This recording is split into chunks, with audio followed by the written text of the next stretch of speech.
누가복음 5장 17절부터 26절 말씀 함께 읽습니다. 네, 오늘 누가복음 강의 16번째 시간입니다. 무엇이 중헌디라고 하는 제목으로 말씀을 나누겠습니다. 제가 어지간해선 세상 유행어로 제목을 잘 안 쓰는데 무엇이 중헌디.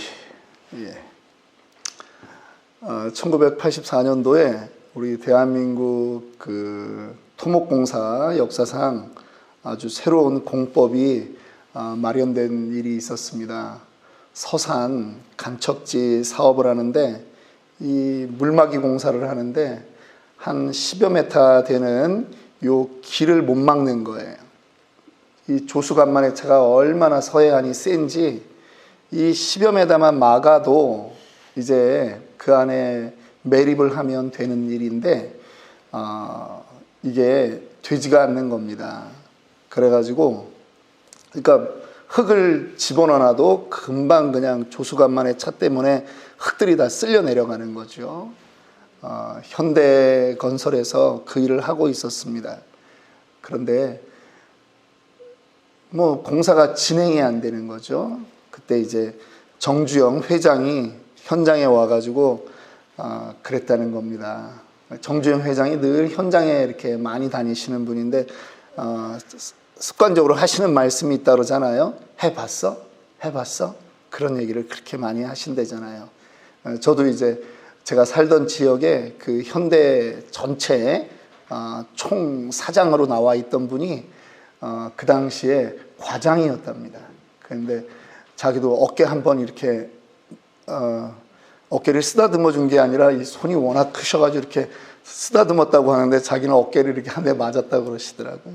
근데 정주영 회장이 그 1984년 8월에 그 자리에 와서 하도 이게 실패를 하니까 그 건축학자들도 전부 다 안 되니까 야, 그러면 폐유조선을 갖다가 거기다가 물을 채워가지고 거기다 그냥 그 자리에 가라앉혀라. 그러면 되지 않겠냐. 그래서 정말 했더니 되더라는 거죠. 예. 23만 톤급 유조선, 길이가 322m짜리고 높이가 27m짜리인데 그거를 고철을 갖다가 끌고 와서 거기다가 물을 채워서 그 자리에 놓았더니 이 물이 막히고 이제는 거기다가 길을 냈습니다.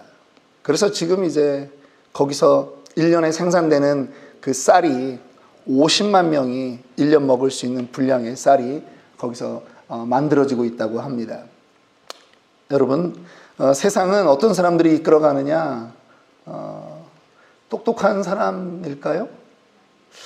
꼭 그런 것 같지 않아요. 다른 생각을 하는 사람들에 의해서 세상은 많은 경우 이끌어져 가는 것이라고 생각이 됩니다. 오늘 본문에서도 예수님을 만나기 위해서 찾아왔던 사람들이 참 많이 있는데 다른 방법으로 예수님을 만나려고 했던 그러한 사람들의 이야기가 기록되고 있습니다. 오늘 중풍병자의 그 안타까운 그 소식을 듣고 친구들이 왔습니다. 그런데 이 친구 중풍병자, 움직이지 못하고 있는 이 친구를 예수 앞에 데려가야 되는데 예수님 앞에 데려갔는데 들어갈 길이 없는 것입니다. 다 막혀 있는 것입니다. 그 안에 이미 많은 무리들이 들어와서 그곳에 멈춰 있었다라고 하는 것이죠. 그래서 이 친구들이 생각해낸 방법은 정상적인 방법이 아니라고 하는 것입니다. 여러분, 오늘 이 중풍병자를 데리고 온 친구들에 대해서 한번 생각해 봅니다. 먼저는 중풍병이 어떤 병이냐라고 하는 것을 우리는 생각해 보아야 합니다. 저희 아버님도 84살이 되셔가지고 뇌경색으로 쓰러졌습니다. 그냥 푹 맞았다고 그러는 거죠. 예, 혀가 제대로 작동이 안 됩니다. 또 한쪽이 잘 워킹이 안 됩니다. 본인은 똑바로 말했다고 하는데 사람은 알아들을 수가 없는 겁니다. 똑바로 걷고 싶은데 몸이 제대로 움직여주지 않는 겁니다. 중풍병은 그렇습니다. 그렇다고 중풍병을 치료하는데 손발 입에다가만 침을 많이 놓으면 치료가 될까요? 물론 거기다가도 침을 놓더라고요. 모시고 가보니까 거기다가도 침을 놓는데 중풍병은 어디부터 고쳐야 됩니까? 여기에 문제가 있는 거예요. 머리에 문제가 생긴 거예요. 뇌혈관이 터진 거든지 뇌혈관이 막힌 것이지 손발에 문제가 생긴 것이 아니라는 거죠. 누가복음은 특별히 이 글을 기록한 사람 누가가 의사가 아니겠습니까? 4장부터 5장에 이어져 계속 누가는 예수님의 그 권능, 하나님으로서의 권능을 지금 기록하고 있습니다. 특별히 나병 환자의 사건을 우리는 어제 배웠습니다. 사람들은 멀리하려고 하는 그 나병 환자의 몸에 예수님이 손을 댑니다. 사람들은 그 몸에 손을 대면 부정해진다고 하는데 하나님이신 예수님은 나병 환자의 몸에 손을 대는 순간 나병 환자가 나아졌습니다. 이제 중풍병자를 또 고치십니다. 중풍병이라고 하는 것은 오늘 이 본문에서 누가가 특별히 기록하고 있는 이유가 있습니다. 이 세상의 사람들의 모습이 중풍병자의 모습이다라고 하는 것이죠. 자기는 바로 알고 있다라고 믿습니다. 자기는 바로 걷는다, 바로 말한다, 바로 행동한다라고 사람들은 생각합니다. 그런데 그대로 되지 않는 것입니다. 잘못된 것입니다. 잘못된 사상이라고 얘기해줘도 말을 듣지 않습니다. 그들은 늘 그렇게 살아갑니다. 잘못된 행동이다, 옳지 않다라고 말을 해줘도 그렇게 생각하지 않습니다. 이 땅의 모든 사람들의 모습이 그렇다라고 하는 것입니다. 이 친구들이 병상에 자기의 친구 중풍병 환자를 데리고 예수님이 있는 곳으로 옵니다. 못 들어갑니다. 사람들이 너무 많습니다. 무리 때문에 수많은 무리들이 그 자리에 있었습니다. 그런데 그 자리에는 네 부류의 사람이 있는 것이죠. 무리들만 있는 것이 아닙니다. 예수님의 제자도 있고요. 예수님에게 어떤 흠을 잡기 위한 그러한 바리새인들과 율법 선생들이 있었다라고 말합니다. 그리고 오늘 이 안타까움을 가지고 있는 예수님을 꼭 만나야 되겠다라고 하는 간절한 중풍병자와 그의 친구들이 있는 것입니다. 그런데 정말 만나야 되는데 길을 비켜주지 않는 것입니다. 어지간하면 야 이제 해볼 만큼 해봤는데 방법이 없다. 돌아가자. 사람이 너무 많다. 주님께 가려면 한참 걸리겠다. 이거는 오늘은 불가능하다. 야 이거 친구 4명이 거동도 못하는 이 중풍병 친구를 위해서 왔는데 참 이제는 정신 차리고 보니까 남들이 바라보는 눈길도 별로 그렇게 곱지 않다. 볼썽사납다. 돌아가야 되지 않느냐. 그렇게 생각할 수 있습니다. 그런데 그들은 포기하지 않았다라고 하는 것입니다. 남의 집이지만 염치불구하고 그 집에 천장을 뚫습니다. 무엇이 중요한지를 알았다라고 하는 것입니다. 나중에 손해배상을 해야 될 그러한 염려가 있습니다. 그런데 그것보다 지금 내 친구의 생명이 더 소중하다라고 하는 것입니다. 지금 예수님을 만나지 않으면 안 된다라고 하는 것이죠. 예수님을 만나야 하는 그것이 가장 소중하고 중요한 일이라고 하는 것을 지금 이 친구들은 함께 인식했다라고 하는 것입니다. 이스라엘 사람들의 전통 가옥은 우리와 같지는 않습니다. 우리 한국의 전통 가옥처럼 한번 지붕을 파내고 나면 큰일 나는 것처럼 그렇게 되지는 않습니다. 더운 중동 지역이기 때문에 해를 가리기 위한 그저 그 정도의 것이라고 생각이 되기도 합니다. 그런데 그 지붕을 뚫는다라고 하는 것이 이만저만한 일이 아닙니다. 아래로 먼지가 쏟아집니다. 진흙이 떨어집니다. 지푸라기가 떨어집니다. 사람들의 야유가 있었을 것입니다. 설교하시던 예수님의 설교도 중지되었을 것입니다.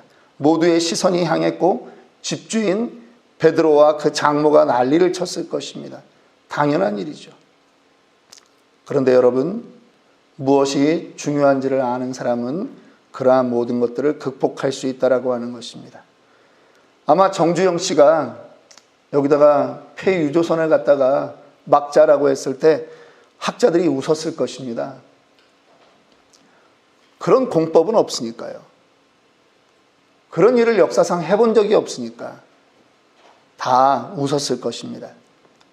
그런데 아니라는 거죠. 지금 예수님을 만나기 위해서 정상적으로 가야 되는 길은 그 집 대문을 통과하는 것이 방법이라고 하는 거죠. 매너 있게 그렇게 들어가야 되는 거죠. 그런데 그 사람들은 그렇게 하지 않았습니다. 여러분, 전도도 그렇습니다. 벌써 이제 우리가 10월 중순이 되었습니다. 10월 15일이네요. 10월 중순. 여러분 1년간 몇 명이나 전도하셨습니까?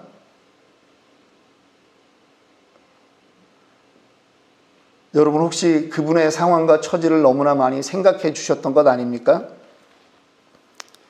교회로 인도해 와야 되는데 예수님은 강권하여 내 집을 채우라고 하는데 우리는 그 사람의 형편과 상황을 너무나 매너 있게 그렇게 이해하고만 있었던 것은 아닙니까?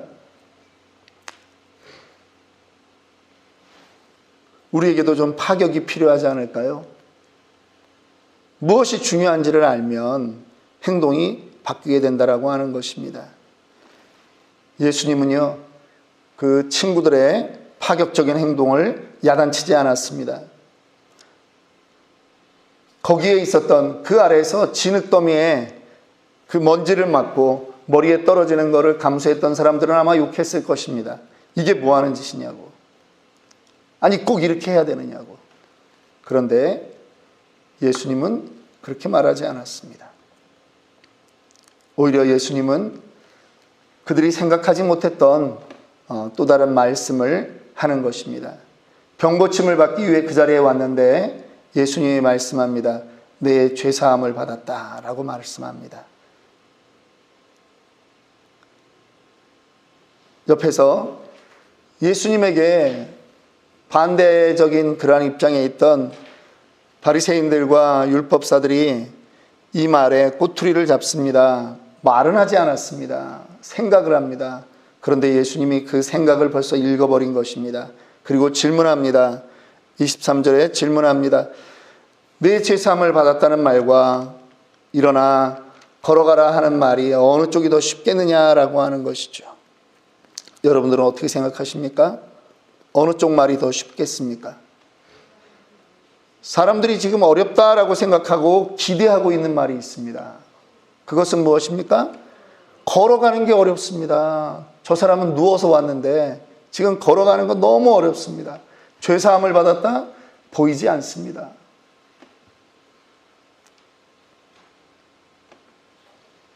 주님에게도